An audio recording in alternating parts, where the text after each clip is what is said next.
Uma cidade viva é aquela em que o espaço público é ocupado. Uma cidade em movimento tem transporte público de qualidade. A que funciona tem serviços adequados. Mas uma cidade é mais do que isso. Deve ser democrática, acolhedora, sustentável. O direito à cidade é o tema do Reflexões de hoje.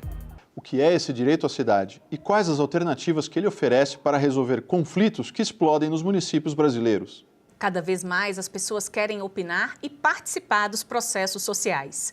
Existem instrumentos que garantem esse envolvimento nas transformações urbanas? É o que você confere no Reflexões de hoje. Veja os nossos convidados.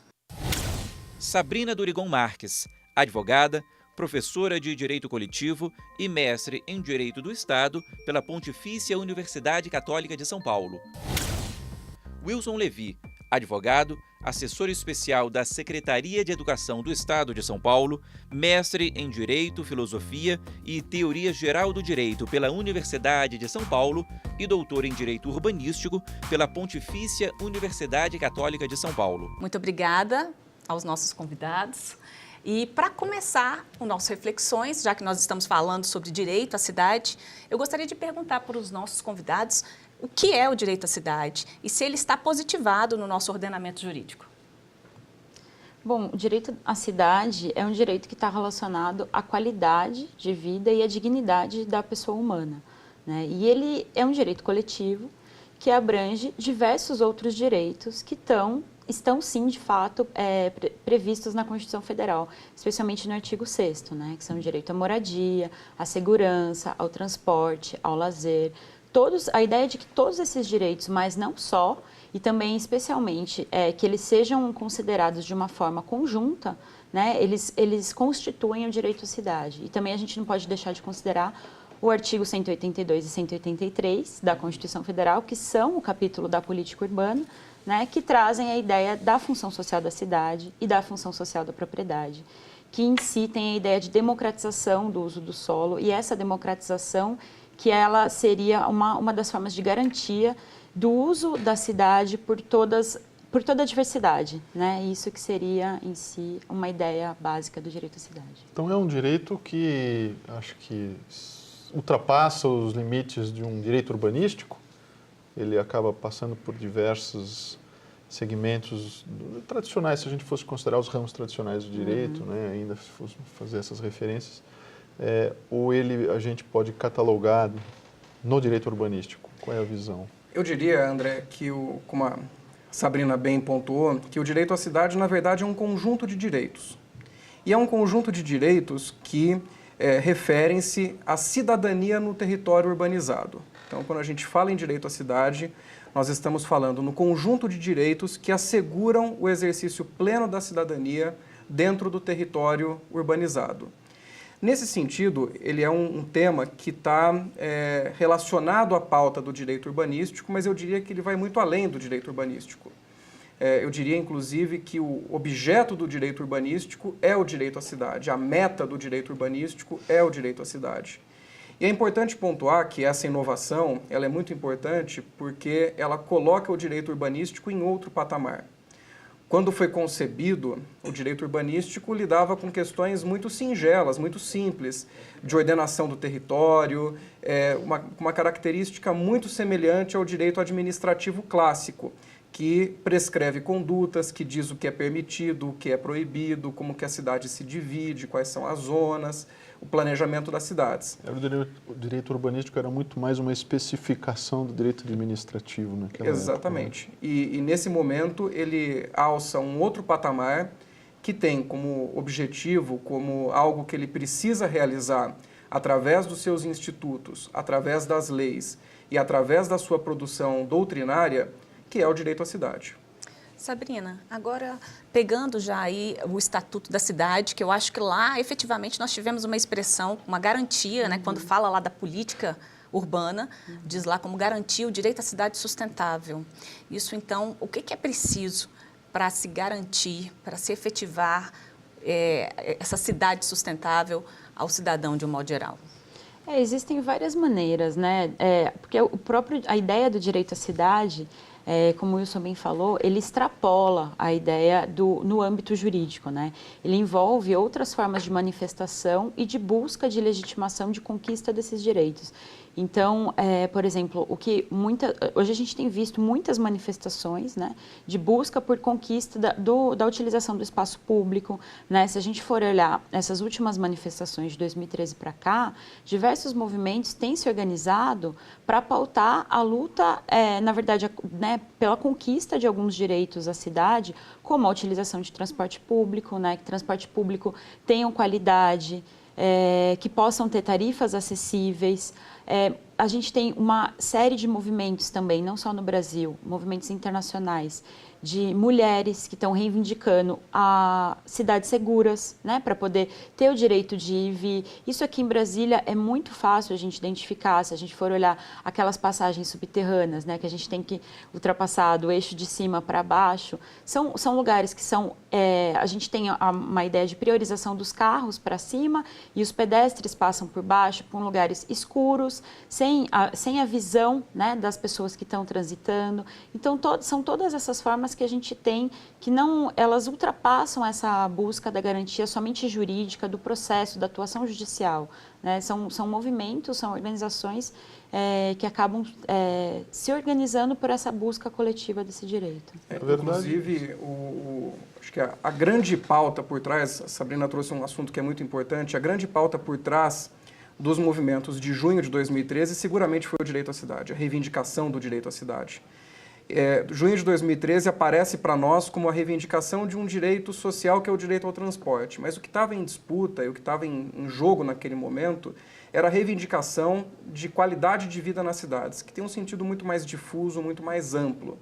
E então foi um momento em que as cidades brasileiras, frente às suas contradições, os seus problemas históricos, endêmicos, a panela de pressão explodiu e as pessoas foram às ruas justamente para reivindicar melhor qualidade de vida nas cidades. Por exemplo, Henri Lefebvre coloca como um conceito vazio que precisa ser preenchido por processos democráticos, por processos participativos, e que está em construção no Brasil, pelo menos desde os anos 70, com ápice em 2013, quando esse tema aparece dentro das manifestações que tomaram as ruas das grandes cidades. Agora, eu acho que o que a Sabrina também colocou é muito importante, porque deixa claro que o direito à cidade não é mais um direito que vem se somar e se sobrepor a uma lista de tantos outros direitos que a gente tem, de alguma maneira, construído ao longo dos tempos, né? Alguns, no caso brasileiro, estão na Constituição e outros tantos não estão. De qualquer maneira, eu acho que isso é importante, tem sido analisado, acho que pela doutrina, uma parte da doutrina estrangeira, e o exemplo da mulher é um exemplo interessante, né? Então, por exemplo, onde se localizam dentro de uma cidade ou dentro do contexto urbano as creches, por exemplo. Isso é extremamente importante. Se elas não se localizarem de maneira próxima às residências de quem precisa disso, isso gera um efeito estrutural. Não é só uma questão do direito da mulher, por exemplo. Isso é uma questão estrutural, por exemplo, da economia, das relações sociais, do direito ao trabalho. Né? Então, em algum momento, isso é condição de exercício de outros direitos. Né? E isso fica claro, portanto, que não é apenas mais um direito que se sobrepõe então aquela ideia que acaba sendo colocada por alguns autores. Né? A gente criou uma selva de direitos, né, e banalizamos, portanto, falar de tantos e tantos direitos de maneira cada vez maior. Né? Então, não me parece que seja o caso. Né? Não, nessa de jeito linha nenhum. De que a gente tem algo que a gente acordou para uma realidade que nos cerca e da qual nós não podemos escapar, não é isso? Exatamente. É um direito básico, na verdade, né? A busca agora da reivindicação das mulheres por cidades seguras é justamente isso, o fato de você poder estar na rua sem sofrer nenhum assédio, nenhuma outra violação. E essas iniciativas, né, a gente tem algumas aqui no Brasil, né, em São Paulo, aconteceram algumas, por reivindicação de simplesmente iluminação na rua, uma coisa básica, né? Mas, assim, outras ideias também que estão sendo trazidas para cá, que, na verdade, você ter espaços públicos ocupados, isso traz a riqueza, isso traz a diversidade e isso evita é a insegurança, na verdade. As pessoas não se conhecerem, o fato de você ter uma diversidade na ocupação é o que traz segurança, né? E muitos movimentos internacionais, inclusive de mulheres, ciclistas, e inclusive no Canadá, Estados Unidos e até a Índia, que é um dos países onde as mulheres mais sofrem violação, as mulheres têm algumas organizações que, porque ocupamos os espaços públicos, então elas saem em coletivo simplesmente para ocupar o espaço público e dizer, olha, também temos esse direito de não sermos assediadas e simplesmente podemos ir e vir assim como os homens fazem. Agora, o direito à cidade é uma garantia de vários direitos fundamentais, mas que envolve, inclusive, pessoas de maneira indistinta, né? Tanto aqueles de classes sociais mais altas, quanto os que vivem à margem da sociedade. E o que a gente percebe é que essas pessoas que vivem à margem da sociedade não têm acesso a direitos básicos, né? Relacionados à mobilidade urbana, à saúde, à educação. Então, como que a gente consegue conciliar os interesses que são diferentes, de classes sociais diferentes, de modo a proporcionar o direito à cidade para essas parcelas tão, com interesses diferentes e como adequar esse direito à cidade para esse tipo de público? Acho que a gente pode começar dizendo, Gisele, que a rua é a casa da democracia. Então, acho que não tem lugar melhor para a gente exercer a democracia do que a cidade. A cidade, como você diz, é um espaço em que pessoas diferentes convivem. Isso já traz um conteúdo adicional, que é um espaço que favorece a diversidade, a tolerância, o respeito ao próximo, mas é também um lugar em que interesses conflitam. E nada melhor do que a arena oferecida pela democracia para mediar esses conflitos. É evidente que a democracia tem as suas imperfeições, que a democracia tem as suas fragilidades e tudo mais, mas a cidade, enquanto casa da democracia, a rua como casa da democracia, é um caminho muito interessante para nós começarmos a mediar esses conflitos. Nós temos, por exemplo, um conflito claro, e é um conflito que não devia acontecer, entre Estado, mercado e sociedade civil. Como o André havia mencionado sobre a fala da Sabrina, são interesses que, em determinados momentos, entram em disputa, mas são interesses que, sobretudo, deveriam convergir para o objetivo de construir cidades melhores, porque isso é bom para o Estado, dentro do seu papel de regulação, é bom para o mercado, que não deixa de ser um agente de produção de cidade, e é bom para a sociedade, que colhe os frutos de uma qualidade de vida, de um planejamento urbano mais adequado. Então, a democracia é a arena adequada, a melhor arena possível para nós mediarmos esses conflitos que existem dentro da cidade, tendo em vista atingir o objetivo máximo, que é garantir e assegurar a qualidade de vida para todos. Wilson, nós vamos ter que fazer uma pausa por enquanto. A gente vai para o intervalo e volta daqui a pouco para falar um pouco mais sobre o direito à cidade. O intervalo é curto. Até já!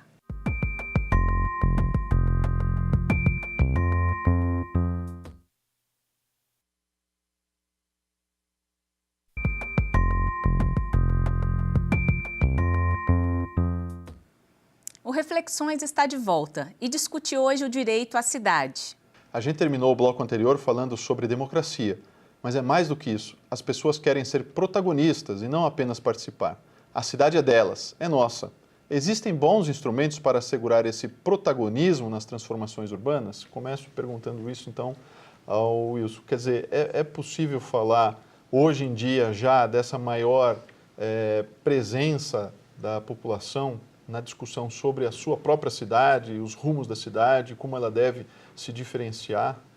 André, os instrumentos já existem. Então, nós temos uma lei, que é o Estatuto da Cidade, que tem como uma das suas diretrizes a gestão democrática da cidade e coloca todas as transformações urbanas, toda a intervenção do Estado, enfim, no nosso território, dentro de instrumentos de gestão democrática. Então, os planos diretores, que são instrumentos de ordenação do território, de planejamento, para onde a cidade deve caminhar, precisam contemplar, por exemplo, audiências públicas, processos de consulta, processos de escuta à população. Então, não dá para a gente falar que a cidade é a casa da democracia e não dispor de instrumentos suficientes para efetivar essa participação democrática na discussão dos destinos da cidade. Ocorre que esses instrumentos, embora existam, nem sempre são adequadamente utilizados.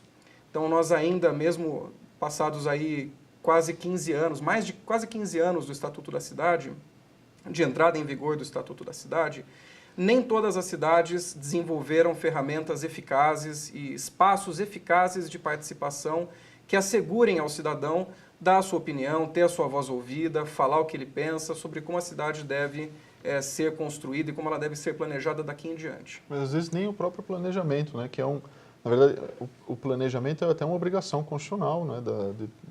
De todos os governos, em todos os níveis. Sim. Especialmente na cidade, se não houver planejamento, não se pode falar, é um ponto de partida, né? Às vezes nem o próprio planejamento ainda é atendido, não é? Uhum. Eu acho que a gente tem instrumentos suficientes, como bem disse o Wilson. O problema, que na verdade o desafio que a gente tem a partir desses instrumentos é acompanhar como o poder público vai utilizar esses instrumentos.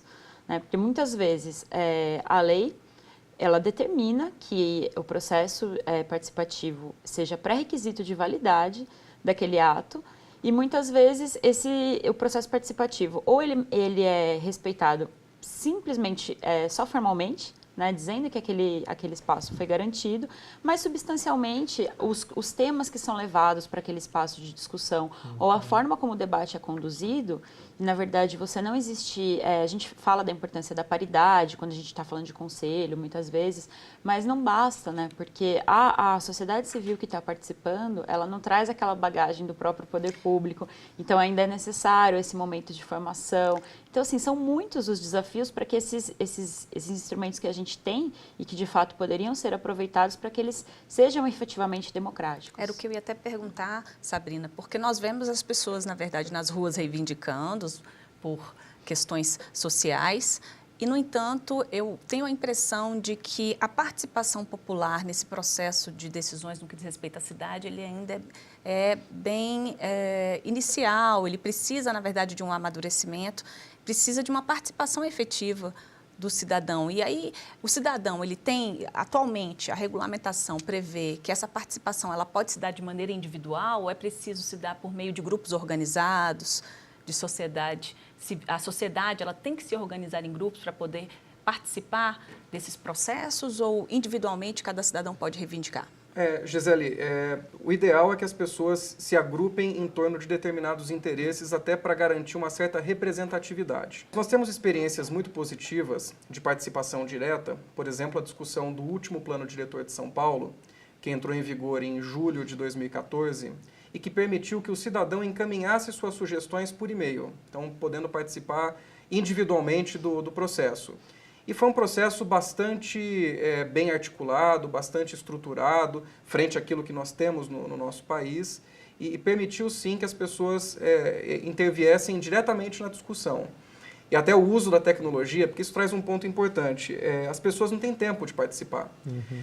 A audiência pública não é muito diferente, por exemplo, da realidade vivida numa convenção de condomínio, que você chama para discutir interesses do condomínio e que meia dúzia de pessoas tem tempo, disponibilidade e interesse de participar. É verdade. Então, no caso da audiência pública, com a vida corrida nos grandes centros urbanos, sobra muito pouco tempo para o cidadão dedicar para discussões relacionadas ao seu bairro ou à sua cidade. Então, usar as ferramentas de tecnologia, os aplicativos, enfim, tudo que a tecnologia dispõe para nós, é uma maneira muito importante de assegurar essa participação, mesmo que direta, dos cidadãos.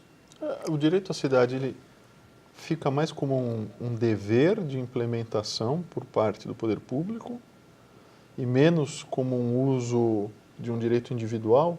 Como é que é? Um pouquinho ainda na linha do esclarecimento da Gisele. Eu acho que a gente poderia trabalhar um pouquinho melhor isso, né? Em que medida ele pode ser exercido individualmente, em quais circunstâncias. Até porque ele é um direito coletivo, né? Não, é porque a participação maciça também, ela é problemática, não é? Sim. Ainda que você abra uma audiência pública, não é? Em que medida o número infinito que pode, né?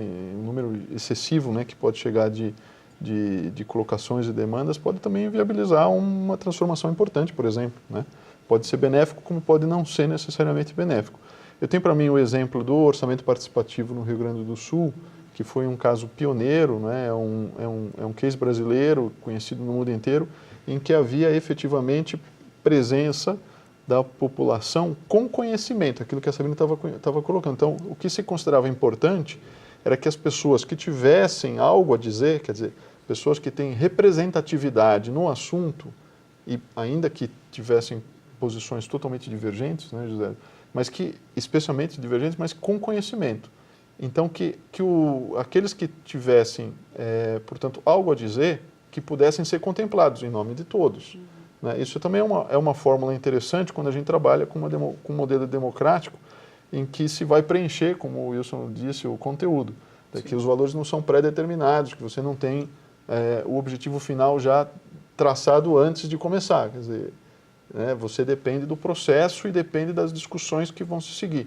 Então, como é que o direito à cidade vê isso hoje? Ele é um direito coletivo, né, só para retomar, mas a gente vive isso o tempo todo. Né? Enquanto a gente está vivendo na cidade, a gente está vivendo ou a plenitude ou alguma violação do direito à cidade. Né? E isso pode, de fato, ser reivindicado de maneira organizada, pela sociedade civil organizada, em associações, em movimentos, ou individualmente. Os instrumentos que a gente tem, eles garantem as duas formas de participação. Né? Então, seja conselhos, audiências públicas, conselho gestor, conferências, consultas, esses formatos, eles permitem a participação ou organizada ou desorganizada da sociedade civil.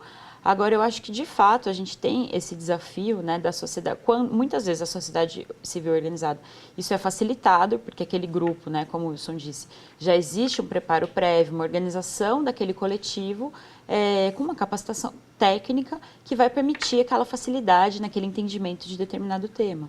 Mas, por outro lado, a gente muitas vezes, quando vai estar tratando de uma grande remoção, por exemplo, de uma população de baixa renda, que não necessariamente está organizada, e ela precisa participar daquele processo de deslocamento ou de remoção, de realocação.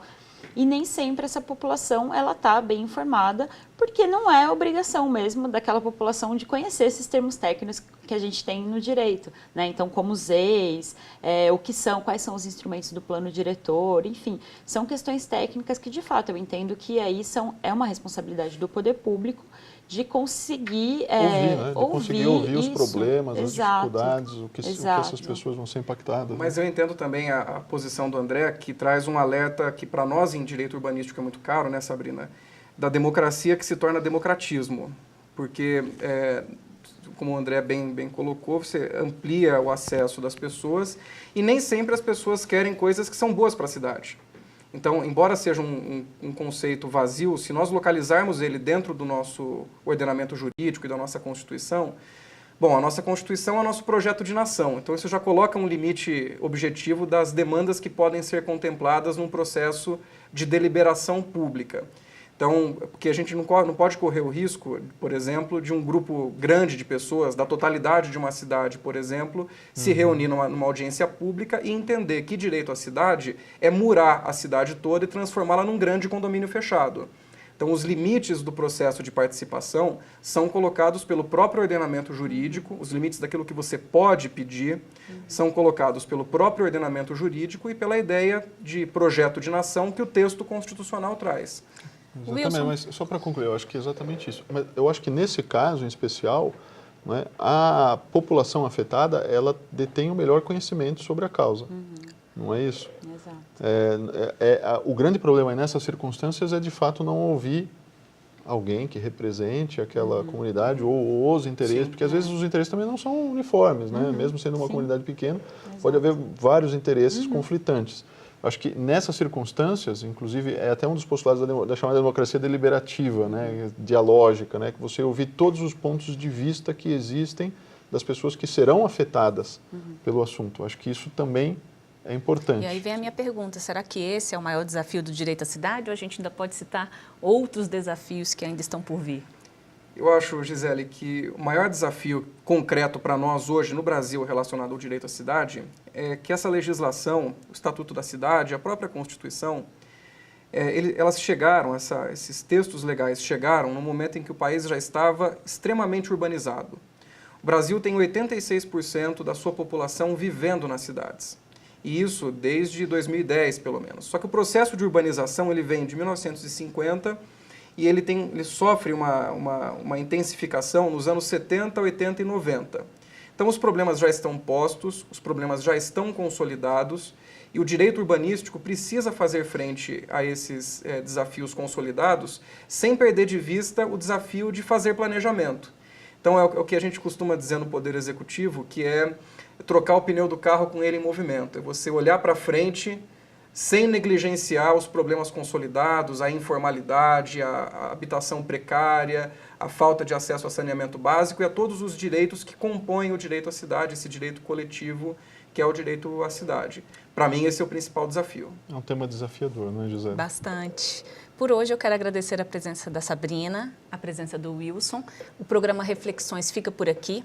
Obrigada aos nossos convidados e também muito obrigada a você que nos acompanhou. Você pode rever esse programa aqui mesmo na TV Justiça ou no nosso site, tvjustiça.jus.br. Muito obrigado pela companhia e até o próximo Reflexões.